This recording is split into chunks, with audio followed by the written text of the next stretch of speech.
G'day, guys. The review I'll start with the Moonee Valley, just the Cox Plate really quickly, bust through that. I think it's worth looking at. Certainly an interesting race this year, just some incredible rides, incredible performances.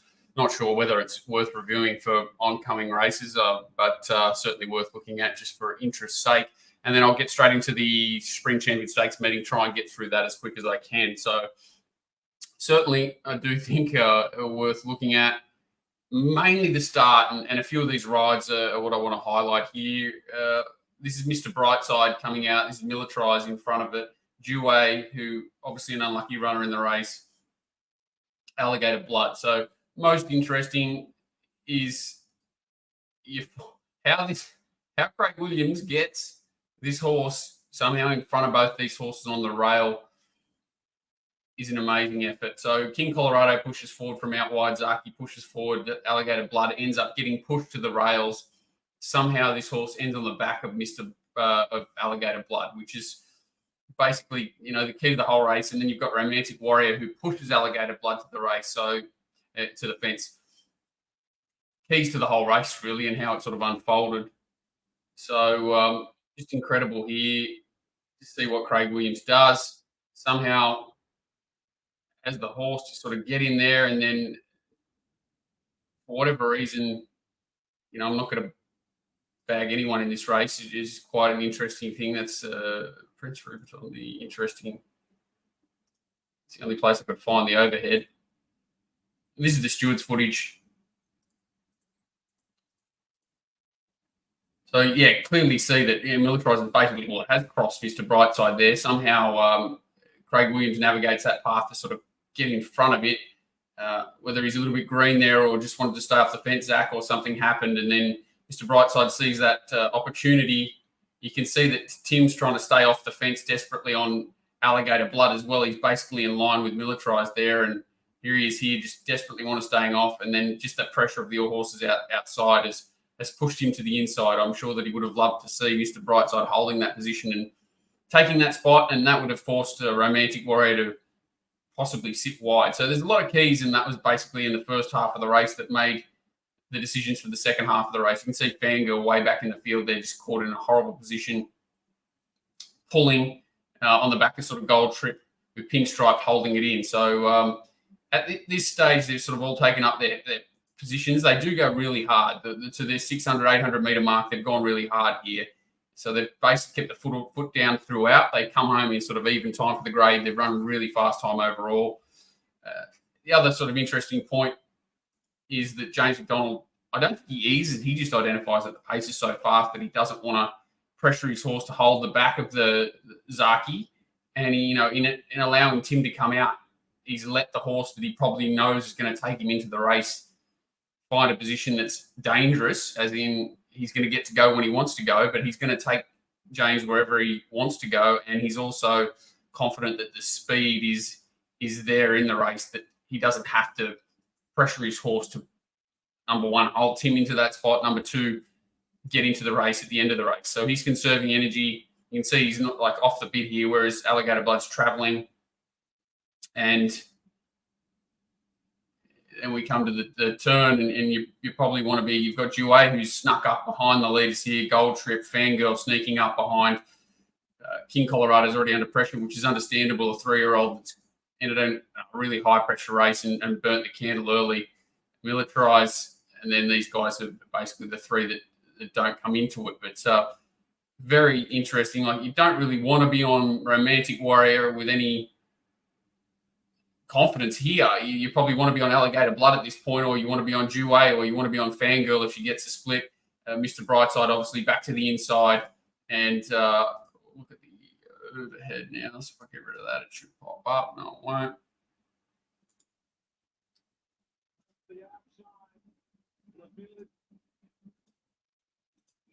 So crazy. This is the turn.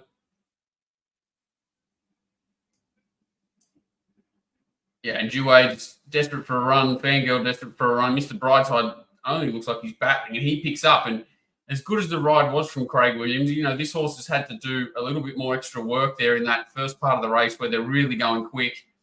So full credit to Mr. Brightside. He's gone enormous. Militarized losing his balance a bit around the turn there and having to push out. has done a great job as a 3-year-old in this race. Fangirl's done a great job running up behind them. As I say, Due was no luck. And Romantic Warrior's just shown, all fighting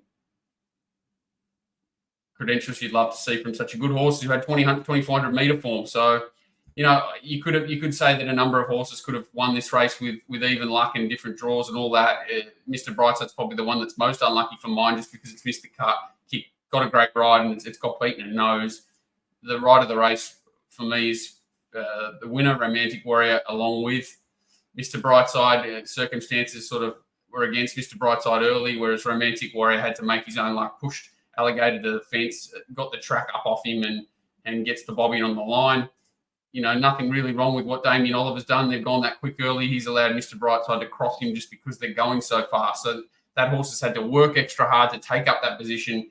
And, it should have told in the end, and it hasn't. So you can argue that all these rides were, had little pluses and minuses, but I think all pluses apart from the start for Mr. Brightside, all pluses for Romantic Warrior. Tim's done absolutely nothing wrong on Alligator Blood, giving it a great ride.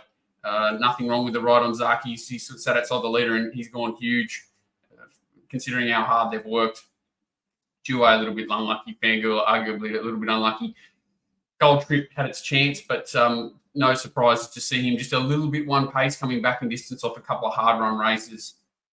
And so was Romantic Warrior. He just settled a little bit closer in the run. He's just got a little bit more tactical speed. He's right on track for the Melbourne Cup, and I don't know if that's the last we'll see of Militarised this time. But if he ends up in that 2,000 metre race, the Champion Stakes or whatever they call it, he's going to make his presence felt too. So, yeah, a great race. Spent enough time on it. It's just a great race. The Cox Plate didn't let us down this year.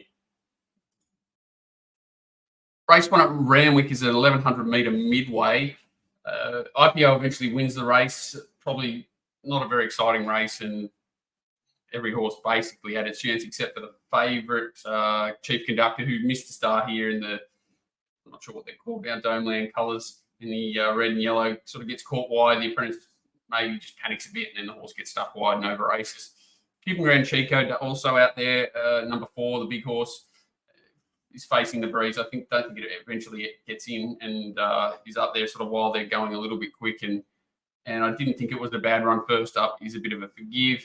Vindication behind the leader certainly gets a chance. IPO's on its back, cuts towards the inside. Didn't think it was a bad ride from Molly Burke on Ningaloo Star. It does as good a job as it can, sort of getting home. And the leader was a good ride. Probably just went a touch early, but did need a 10 out of 10 to get home, and probably got a 9.5, and that was enough to see it get beat. But certainly no knock on the ride. Just maybe went 50 or 100 metres early. Vindication, as you can see, is I don't like it when horses get their head up and especially under pressure late in races. And he presents as the winner. You can see him sort of just getting his head up and struggling to stretch it fully. And I think that's enough to be wary of backing this horse going forward. The Soiree wasn't too bad from the back weight. Really didn't get given its chance in the race, and I think he's going well enough. He's had a long break coming into this and seems to be sort of slowly building into it. If he finds the right race, maybe a length or two weaker than that race, I think he's one probably to follow out of the race, but does need it easier.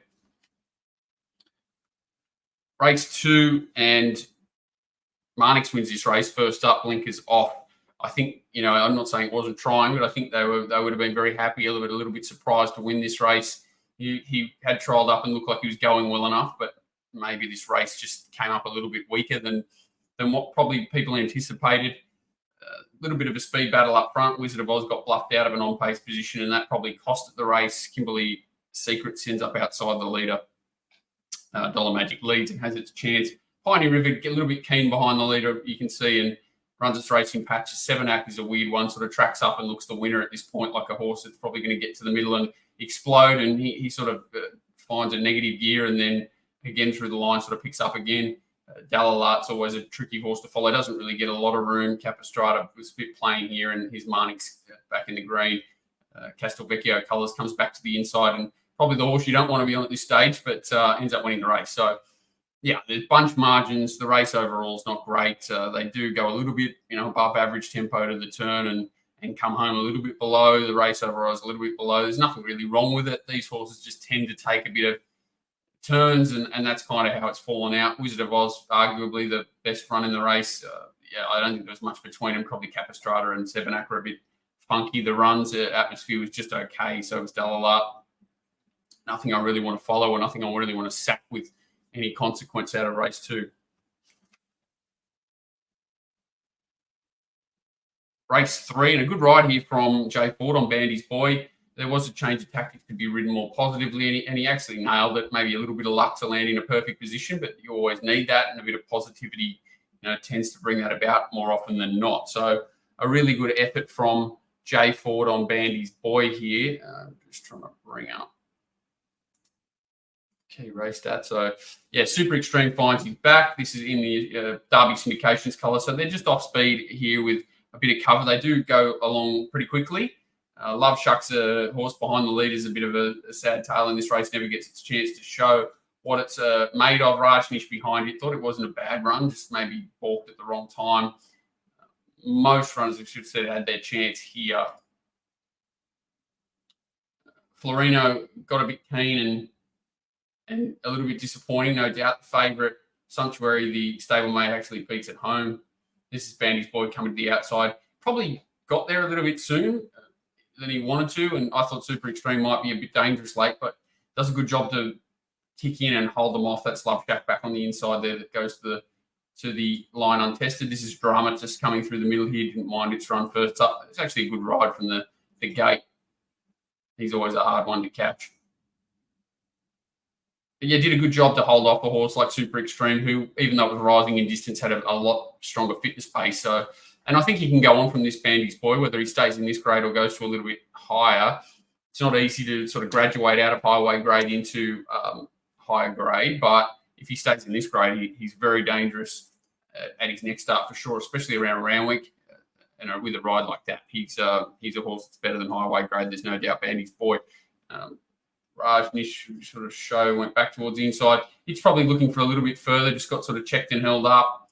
Didn't mind that run at all with the big weight, but obviously minus it with the apprentice, maybe with the senior going back on next time in a 1400 or something like that. He can run well.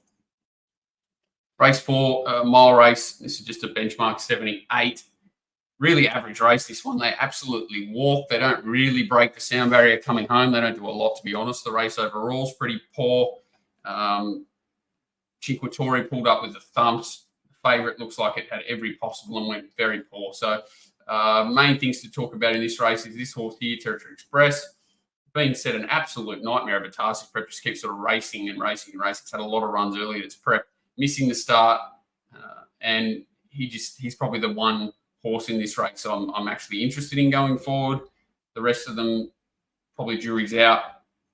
Hollywood Hero's going okay, kind of gets held up a little bit. The winner does nothing wrong, but just has the best run you've ever seen behind the lead. They're absolutely walking here. Colour Sergeant sits outside Cinquettore, pulled up with the thumps. Sequestered gets the best run of all time, just sort of 3 lengths off the lead. And Super Chill's covering a bit of ground. Territory Express is the one that's back in the middle here and worth looking at late in the race. I'm going to fast forward it.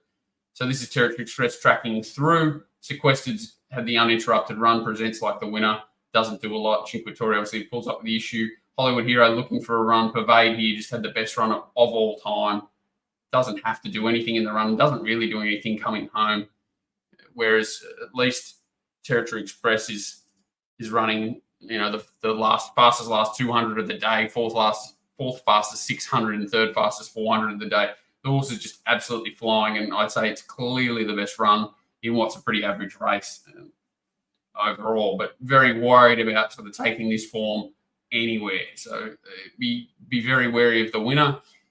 Even the second horse, the third horse is the white light in a poor race for mine, and the rest of them, I'll be very careful. Kamagui, I didn't mind in that race. I thought it was a little bit plain too. So worried about the form coming out of that race, but I just love that horse to potentially end up in a different stable, as nasty as that sounds. Territory Express. Brian Crowley Stakes, they don't go quick here. They slow down even further to the 600-metre mark. They get home okay, but nothing special. Couple of disappointing rides here.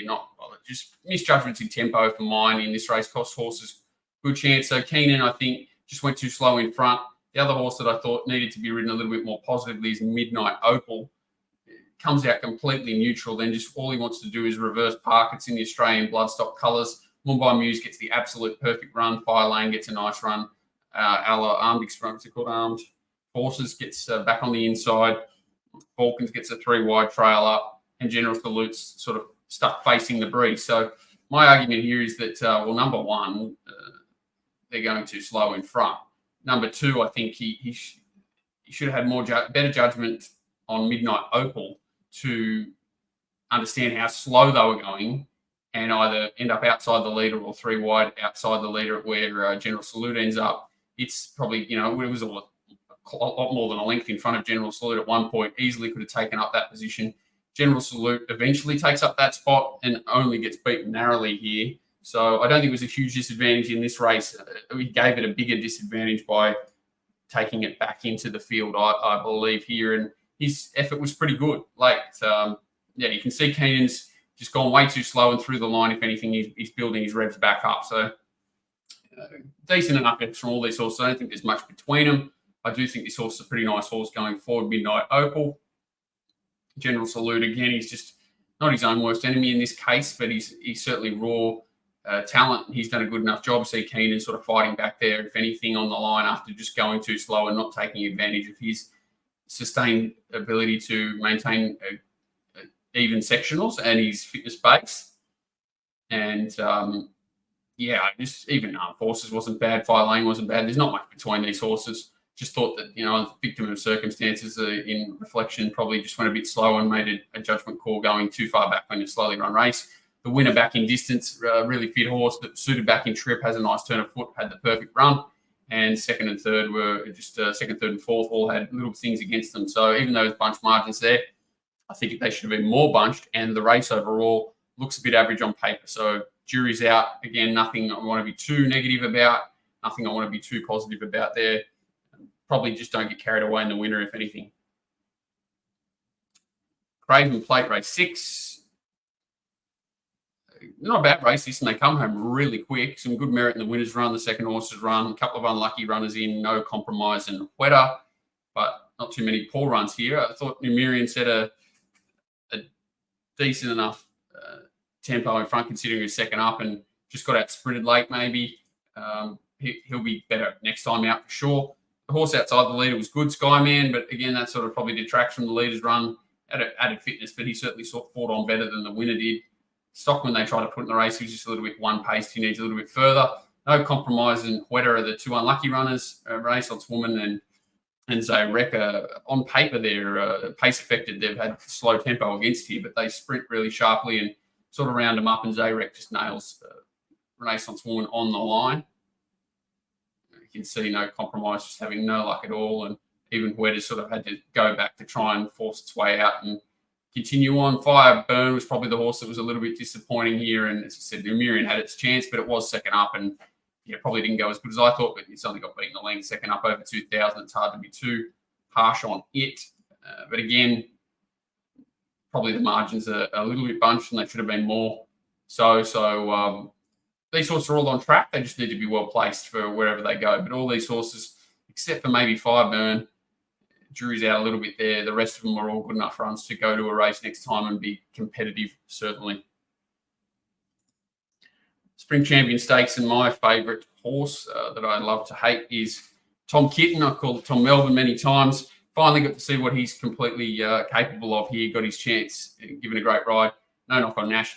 He's certainly been a victim of circumstances a little bit his last couple of runs, but this is the race that where you wanted to see him get clean air. He gets it here.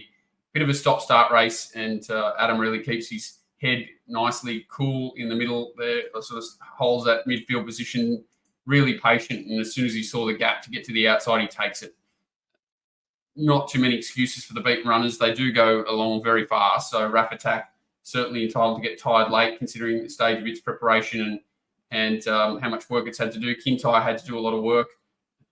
Glad You Think So had to do a lot of work. Gambara raced close enough to the speed and did get keen there for a while when it got chopped off early, so I thought its run was okay. Ravello doesn't do a lot here. So most of these runners struggled late in the race, which adds a little bit of Merit to Gambare's run, heading to a race like the Derby. This is Tom Kitten heading towards the outside. 2 to Levita had a dream run.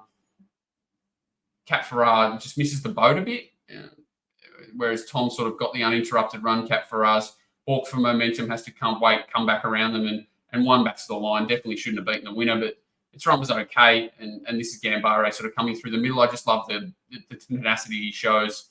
And heading to a race like the Derby, I definitely think he can be competitive, as I do think Cap Ferrar can be. I know he's a schnitzel and people get tied up in pedigrees and things like that, but this horse just shows nothing but wanting to sort of find the line every time. This preparation was narrowly beaten by Tom Kitten last start, or sorry, I might have beaten home Tom Kitten last start.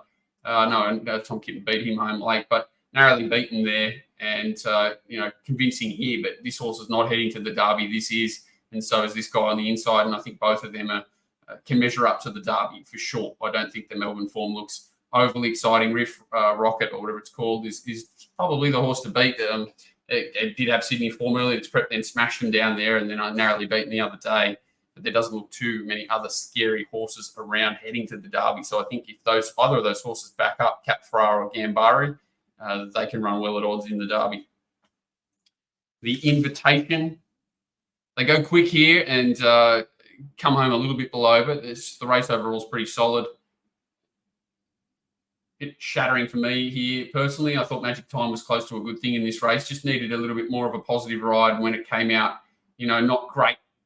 He doesn't muster into position, so that's where Nash back to Tyler is probably the difference, and it's an underrated trait. So whereas you saw Hippo bounce Tom Kitten really well, and those riders that have got a great knack of landing a position or more closer on the same horses, that's their magic power, or that's their superpower. And unfortunately, Magic Time looked like it was going to get 3 wide cover there for a while, but when Alcohol Free heads forward, the gig's up and she's caught facing the breezy in what's a pretty fast tempos early. So to the 800, they run it pretty quick. They back it off a little bit, but still quite quick to the 600, and then come home and shade below par. Espiona, I thought, was going to be sort of further back and a softer tempo and face a bigger task. And she sort of got the run that she ideally wants here, which is 3 wide cover, can sprint up to them. She doesn't get clear of them, so she doesn't lay in too much, and her manners are probably at their best in this position, but she just does enough to get past them late.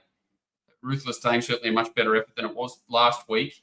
And and Magic Time is unlucky here. There's another thing, you watch Magic Time. So this is it.